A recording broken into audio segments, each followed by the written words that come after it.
Fearless Fans Podcast, your one-stop shop for everything Texas Tech related. Whether you're alumni, students, or just a fan of the school, we are proud to be on each week providing you the latest in Texas Tech University. And then some. Good evening, ladies and gentlemen. Welcome to Fearless Fans. This is our third episode. Glad to have all the crew on board.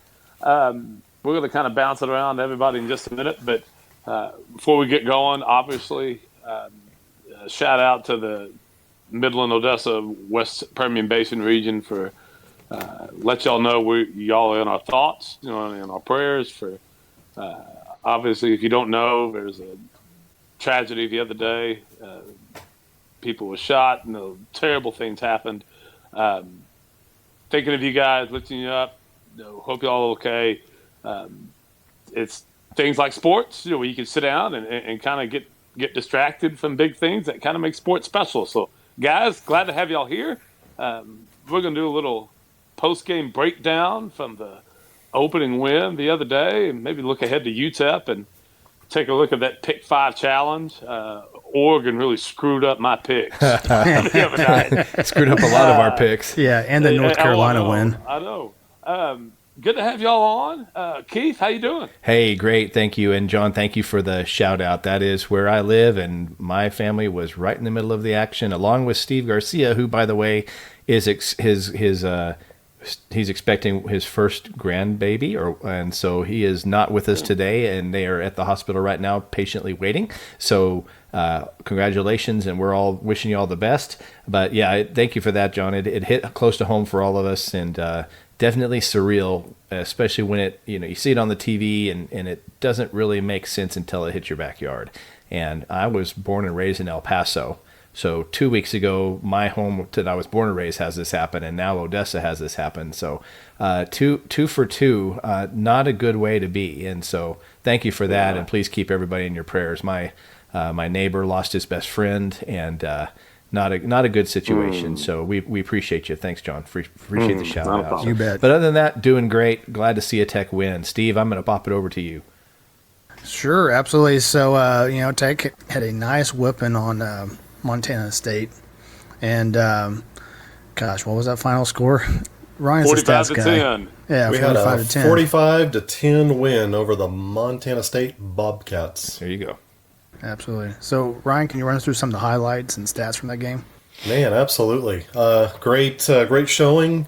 Great first game by the Red Raiders. Great first game for the Coach Wells era. And your stats for the game, we had just a little over 45,000 in attendance on a very hot end of August, bright, cloudless day. And no offense to the students who left. I think folks can understand if they could understand what those elements were like. You got the sun in your face that long. It's you got to take care of yourself. Yeah, I remember the first game I was at last year. I'm pretty sure the temperature on the east side was called Surface of the Sun. It is so tough. Yeah. It is tough. It is tough. But you had our Red Raiders with 35 total first downs for the game, total of 691 yards offense, 436 of those passing, all of those coming from Alan Bowman. And his stats were completed 40 of 55 attempts with an almost average of 8 yards per pass, leaving 255 yards on the ground.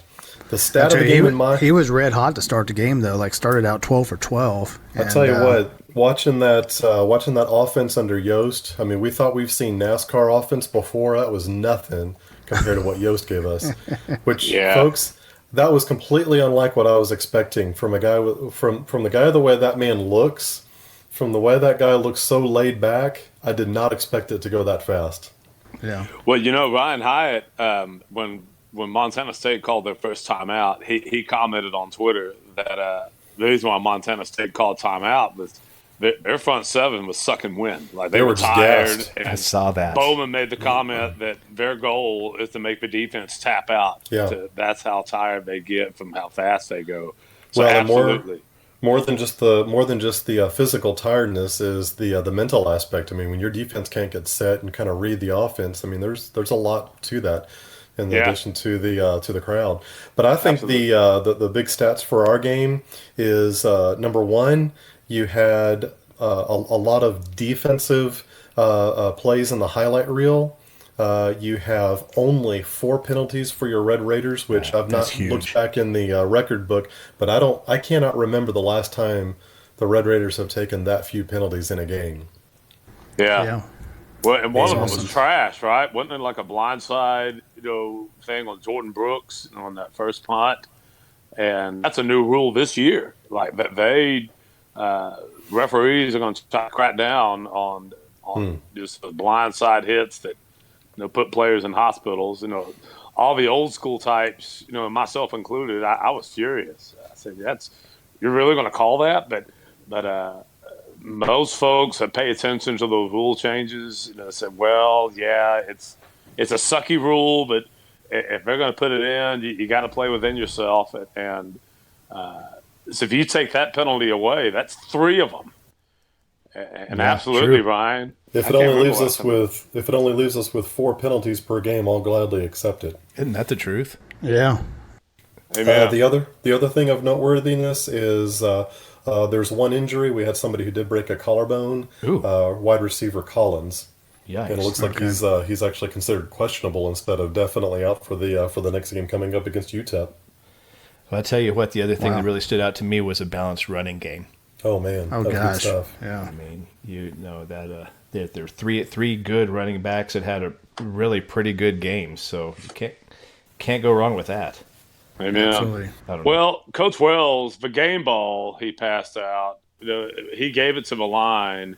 It was in the video today or yesterday, but the game ball he gave to the line, he said it was the most rushing yards in an opening game for Tech since the year 2000. That's wild. Yeah. Good How stuff. cool is that? Right. Good stuff. But looking ahead at our game coming up next week, it looks like we're already 34 points favorites against UTEP. That is an insane line. It really is. What in the world? Montana State was 25? Something like that. Yeah, it's hard for me to believe we have a bigger line against a Division I team than a Division II. Yeah. I mean, UTEP must be bad. They must Like if they are below an FC. I mean, and granted, Montana State, they were what, top 20? FCS squad, Yeah. number 19, number 18 or something. I thought that too. Yeah, so they're up there in their division.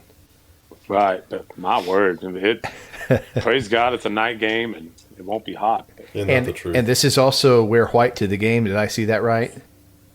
Yes, it is. Texas Tech can yell at us if we're wrong, but I'm almost positive that's what I saw today. So. Yeah, I think this is the Celebrate Agriculture game. It's a little bit of a name change, cause a little politics, but we're just thinking they're trying to encompass everything that has to do with agriculture in the area and celebrate that with wearing white, I believe. So, yeah, it'll be fun. And I'm excited for a night game. That'll be great.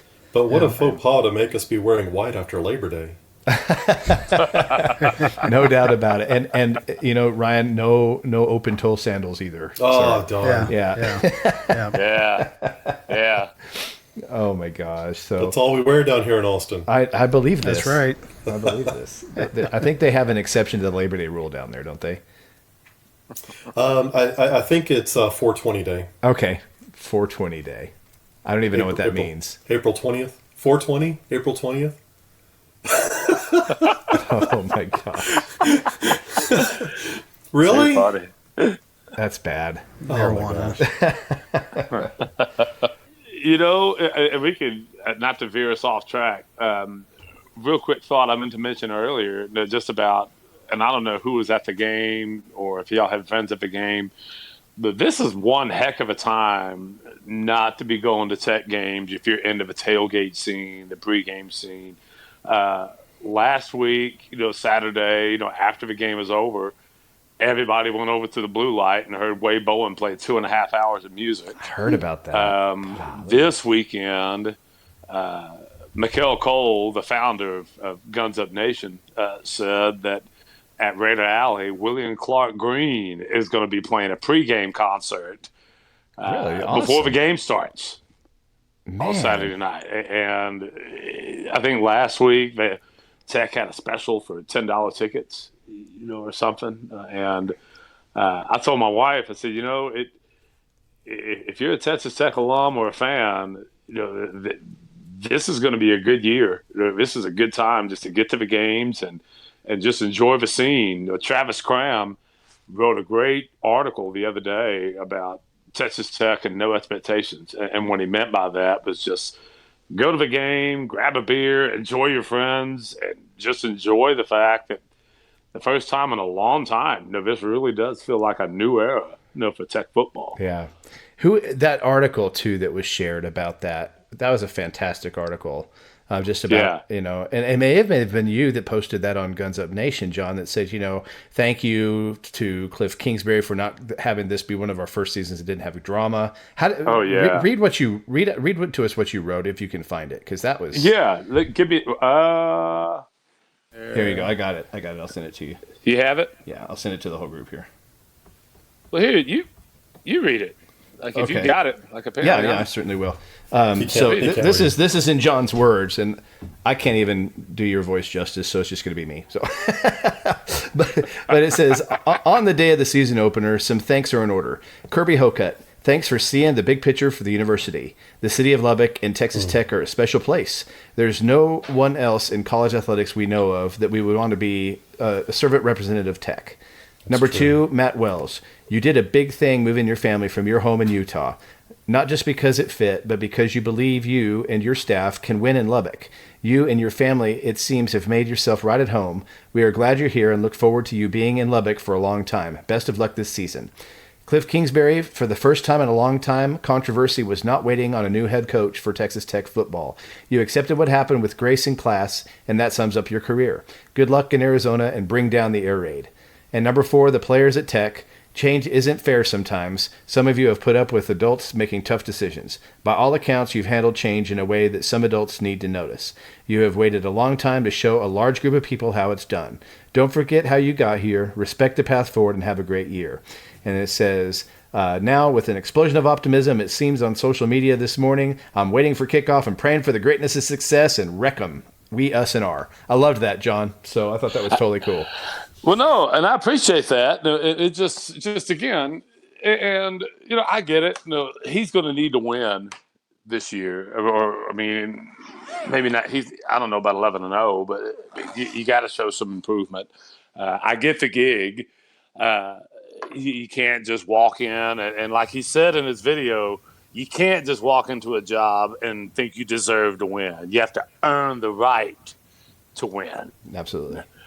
And I just appreciate a guy like Wells, being a father, of a couple of kids.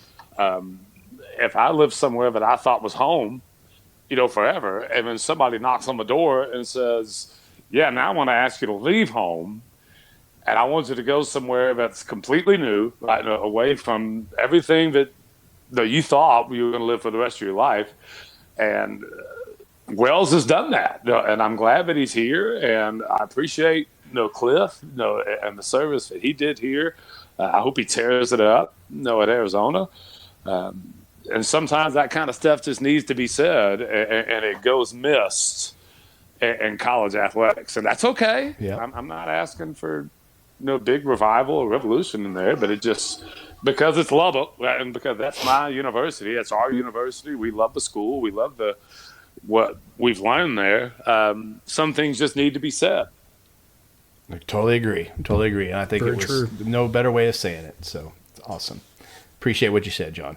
And sorry I couldn't find it. Like I must be an idiot. Like I pulled it up on the computer and I kept typing in. Have you ever typed in a password and you type it in real slow, thinking that it's your password, and then the computer says, yeah, you didn't type in your password. Oh, yeah. It seems like it's one of those things, like the more careful I am about doing those things, the harder it is for me to do it. I don't understand what it is, but it's so true. Yeah. It's time to trade in the Palm Pilot. That's right. So that's what was happening to me. Like I couldn't get logged on. So I appreciate you waiting. So we know that there's a lot of material to cover this time of year. And so what we're going to be doing this week is we're going to be splitting up our Texas Tech pregame or I guess postgame and pregame highlights into this episode. And we're going to start our next episode with the Pick 5 Challenge for the week because there's a lot of stuff to cover this week. We don't want this to go long. We want to be sensitive for time, give you everybody, our awesome listeners, time to listen to each episode and respect your time. So for this one, we're going to wrap up episode 3, and we look forward to bouncing on episode 4 here in the next few moments. Thanks a lot. Awesome. Recom Tech. Recom Tech.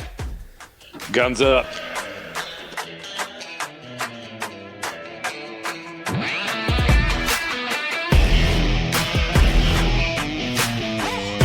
Thank you for listening to the Fearless Fans podcast about everything Texas Tech related, and then some. All of our episodes are written and produced by Steve Makelki, Keith Abbott, Ryan Butler, Steve Garcia, and John Thomas, unless otherwise noted. Don't forget also to follow us on our social media pages on Twitter, Instagram, and Facebook.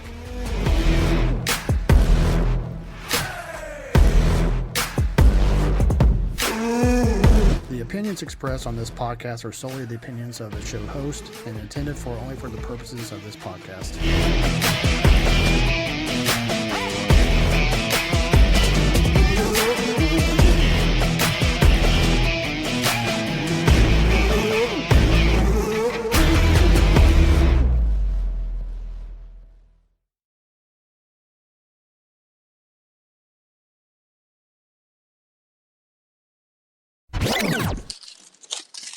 Alrighty. Somebody having lunch over there? Yes, it's okay. Somebody's got to. You got to eat. Nice job, John. Sorry. That's okay. That's what my editing tools are for. It's all good. Chew away.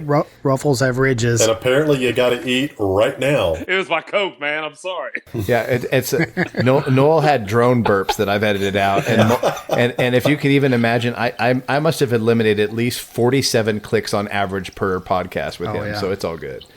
God bless him, Yeah, man. it was Wow. impressive. You see, I didn't. This must be a heck of a mic. Like, I didn't. Yeah, know that you was did good, it. man. Yeah, Ruffles have ridges, John. I felt like I was joining you. In fact, I might just leave this in because this is fun. Yeah, little outro there. Do it. We're a That's real right. podcast. We're doing Let reality, anything man. happen. We don't edit.